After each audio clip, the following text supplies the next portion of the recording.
Ah, alors je me présente, Ahmed Zegab, je suis architecte cybersécurité pour Schneider Electric. Donc on répond à des cas d'usage cybersécurité pour les clients de Schneider. Et aujourd'hui on va vous présenter un cas de figure ou un cas d'usage spécifique orienté data et cybersécurité. Et avant cela, permettez-moi de dresser un peu la picture du constat qu'on a sur le paysage global, notamment sur la cyber.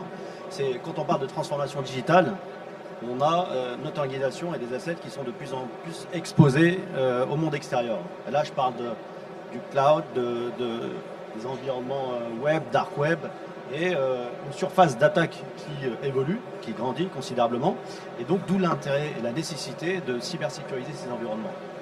Alors, le constat est, je ne vais pas dire alarmiste, mais aujourd'hui, il est tel qu'on est constamment soumis à une pression liée à des acteurs hackers, donc des États, des groupes de hackers malveillants, aussi soumis à la concurrence qui est rude et qui essaie d'obtenir des informations et essaie d'avoir la main sur des données sensibles, critiques sur certaines compagnies.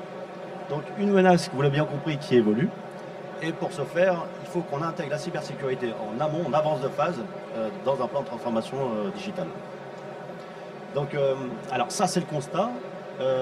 Maintenant, je vais un peu parler du groupe Schneider et de la division transformation digitale, avec une mission qui est claire, hein, c'est avoir des partenariats stratégiques forts avec des structures, des sociétés du monde de l'industrie, pour les aider, les accompagner dans leur plan de transformation digitale, et en leur fournissant à la fois des services et des solutions. Et pour que cette transformation soit un succès, il faut qu'elle soit à la fois rapide, rentable et durable.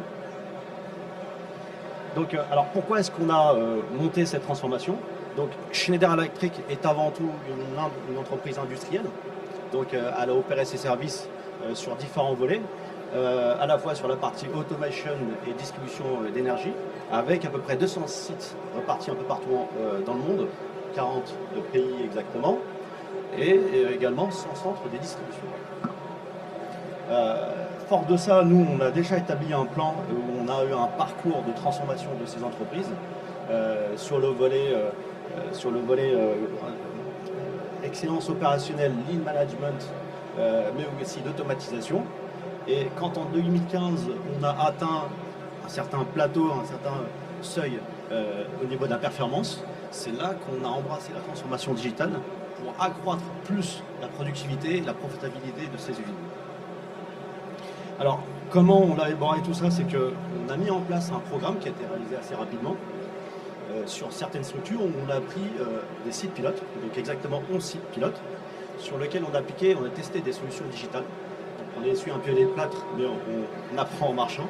Et du coup, ça a été un succès par la suite, qu'on a pu partager avec d'autres acteurs. À la base, des acteurs qu'on connaissait et qu'on voit assez fréquemment et qu'on voit tous les jours, ceux déjà issus du monde de l'automation et de l'énergie. Donc voilà. Alors, une fois qu'on a partagé ce retour d'expérience, on a été approché par d'autres industriels sur d'autres secteurs d'activité et on a conservé ce département justement pour proposer ces services à d'autres sociétés externes, et c'est là qu'on est devenu un acteur de la transformation digitale et de la cybersécurité. Donc, tout ce qu'on peut dire, c'est que cette structure a été basée sur 3 pillars: l'opérationnel excellence, donc l'excellence opérationnelle, le lean management, l'industrial data management, qui est la gestion de la data dans les environnements outils, et la cybersécurité dans ces infrastructures, où là où on parle de données de plus en plus exposées, d'assets de plus en plus exposés, avec des données qui vont être on-prem sur site et aussi dans le cloud, pour avoir des logiciels qui vont tourner boostés à l'IA pour sortir de l'analytics avancée et nous permettre de prendre des décisions beaucoup plus rapidement, et en tout cas pour accroître la rentabilité de ces entreprises.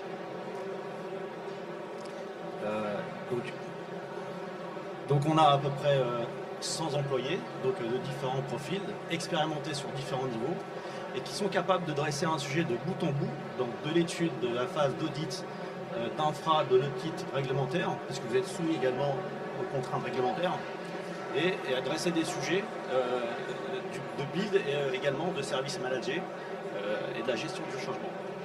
Sur votre droite, vous avez les plateformes de services, les softwares qui permettent de remonter ces datas cybersécurisées. Donc une data qui va être contextualisée, remontée et collectée en masse à travers ces plateformes, ces logiciels, boostée à l'IA, et du coup qui permet d'avoir des décisions beaucoup plus rapides pour les entreprises, et avec des KPI qui sont clairs, définis, mesurables et qu'on peut suivre tout au long de la durée. Aujourd'hui, Schneider peut se dire qu'il a transformé plus de 500 sites industriels sur les 7 dernières années, sur différents types d'activités, secteurs d'activité, aussi bien le manufacturing, l'oil and gas et le food and beverage, le luxe et également l'industrie pharmaceutique.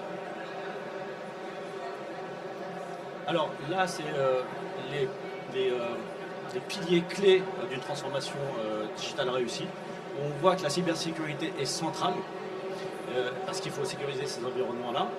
On a un focus sur l'excellence opérationnelle, sur un suivi de la production, sur le flux de productivité et comment on peut produire mieux avec moins de ressources.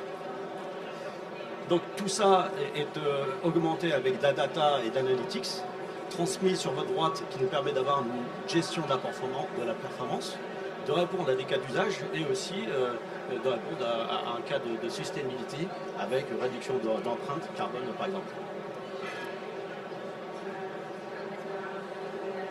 Donc on a à travers ce slide défini trois typologies de sites. La plupart des sites sont sur un modèle plutôt standard.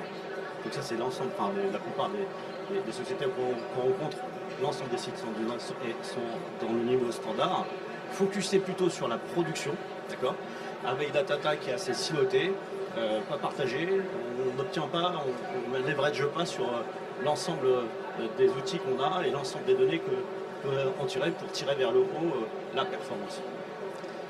Une faible standardisation, en tout cas pensée mais pas évoluée, et on arrive à un modèle standard, à une smart factory avec un focus sur la performance.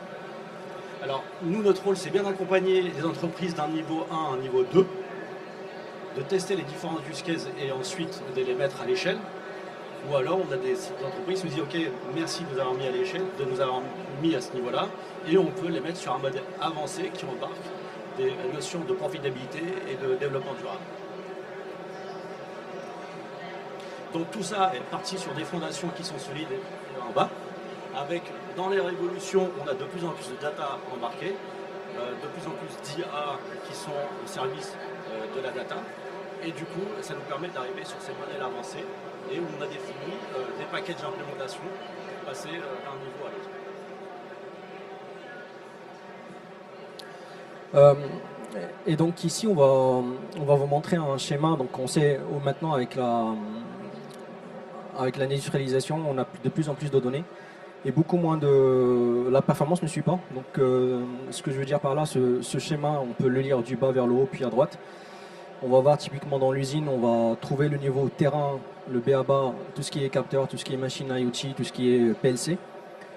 Et l'objectif, c'est de mettre en place une plateforme de collecte de données unifiée. Le but est d'être sûr de capturer la donnée de la même manière partout, de façon uniforme. Une fois qu'on a cette donnée-là, ces flux-là, ils vont être envoyés sur une data platform, en l'occurrence ici, c'est AvevaPy. Et l'idée, c'est de donner du sens à ces données qui remontent. On ne va plus parler de TAC, mais on va plus parler d'équipements, de lignes de production, d'usines, d'événements. Donc, donner un sens à ces données et donc un contexte, ce qu'on va appeler la contextualisation. Une fois qu'on a mis ça en place, ça va nous permettre de mettre en place une solution robuste pour avoir des analytics, pour mettre en place des cas d'usage. Et le but est d'avoir une meilleure performance industrielle. Donc mettre en place tout ce qui est utilities, maintenance prédictive et tout ça. Donc on se base sur ces données qui remontent du terrain. Et bien sûr, on est sur un forum cybersécurité. L'idée, c'est de dire, le gros challenge, c'est comment on fait pour être sûr que les flux qui remontent sont sécurisés et la donnée est intègre en soi. Donc l'idée, c'est de se baser sur une architecture qui est simple. On va se baser sur trois facteurs qui sont la segmentation, le contrôle et la supervision. La segmentation dans le sens où on va mettre en place des zones claires, définies, qui vont passer par des points maîtrisés, en l'occurrence c'est des pare-feux, qui vont scanner, contrôler les accès et aussi avoir une traçabilité des flux qui passent entre les différentes zones. Et puis sur la partie supervision, on va pouvoir remonter les données des événements de sécurité en temps réel pour avoir une rapidité à la réaction en cas de menace, et puis aussi donc voilà, réagir vite et avoir l'information plus rapidement. Donc tout ça, ça va nous permettre de quoi en fin de compte, c'est pas faire la sécurité pour faire joli, mais surtout pour avoir une meilleure performance industrielle et surtout être sûr que la production ne s'arrête pas ou n'est pas altérée. Donc comment on va déployer ces structures-là? On va se baser sur un framework qui est basé sur différents piliers de sécurité par profondeur. On les connaît pratiquement tous, hein. C'est des serveurs d'infrastructure, c'est des centres de détection, c'est des bastions, c'est des solutions de collecte de logs, c'est des solutions de transfert de fichiers ou de DR. Donc tout ça, des solutions qui sont pour la cybersécurité. Donc tout ça, généralement quand on déploie ce genre de solution, le but est de dire, une fois que notre usine est sécurisée, notre process de production est sécurisé, on va pouvoir récupérer de la donnée et la contextualiser et ainsi atteindre les différents cas d'usage qui sont le 11 et le 12 ici, mais on peut imaginer qu'il y a un 13e, un 14e, un 15e. Ici, en l'occurrence, on parle de le digital SIM, interagir rapidement sur les données qui remontent de la production en temps réel et pour le coup, décider si un process il est mal configuré ou il faut l'adapter pour avoir une meilleure performance. On peut imaginer un 13e cas d'usage qui est la performance énergétique, la maintenance prédictive, etc.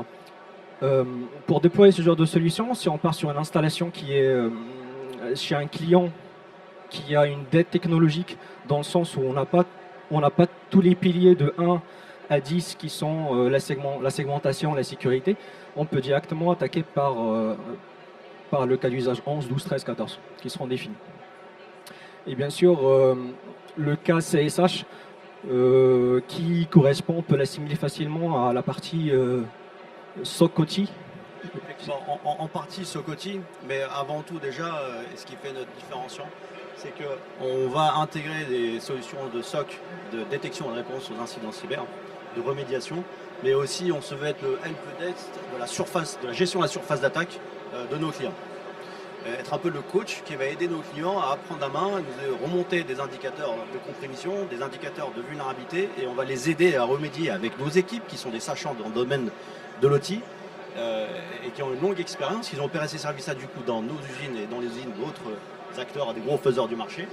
Et du coup, on va embarquer donc des solutions SOC également, de detect et de protect, de détection proactive des vulnérabilités, de détection proactive des incidents cyber et une remédiation qui va être étudiée et partagée avec des clients, avec nos clients, pour voir l'impact que ça peut avoir de remédier à une certaine façon dans les environnements industriels. Alors il est assez aisé dans le domaine de l'IT d'isoler une IP, un NJP, donc c'est assez simple, ça peut être critique en fonction du type de données, du type d'asset compromis, mais en tout cas dans le domaine industriel, la problématique elle peut être autre, avec un impact majeur qui peut même avoir un impact sur la chaîne de production, l'arrêter, avoir des problèmes de qualité sur une chaîne de production à travers une attaque malveillante.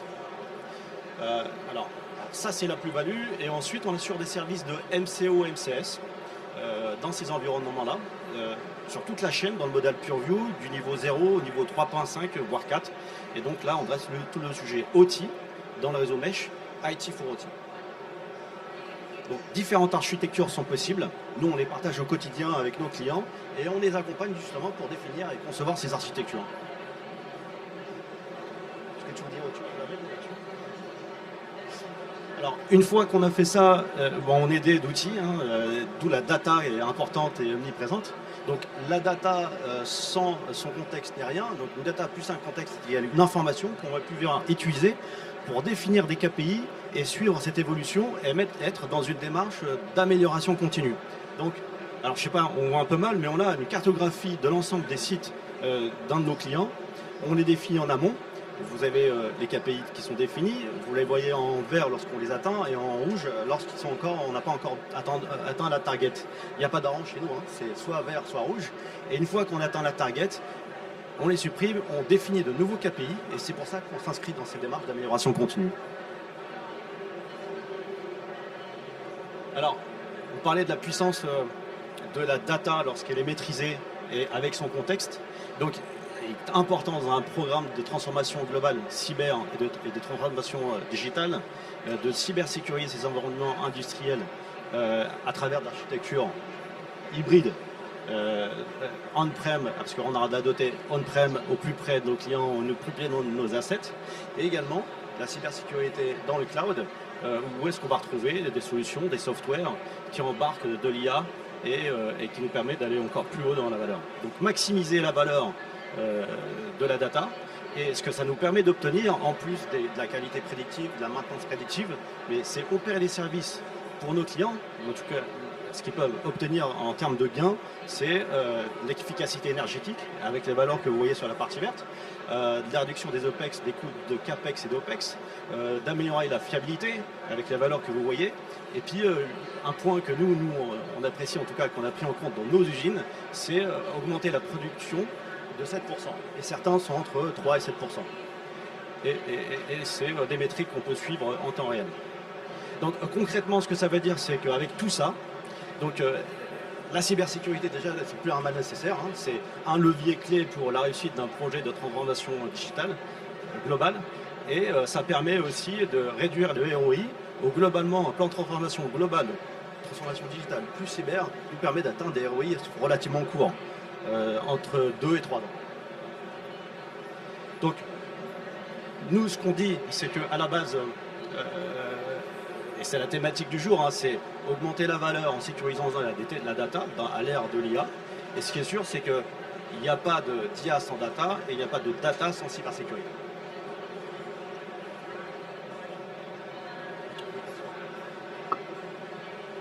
Des questions, messieurs, dames?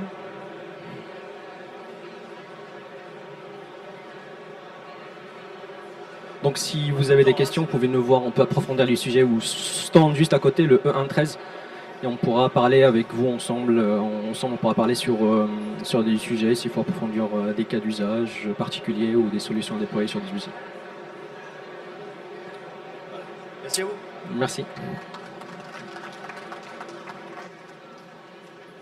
On a fait combien de temps là? Merci beaucoup, un petit peu d'avance, mais tout va bien. 10, parfait. Bon, et bien continuez bien. Merci beaucoup.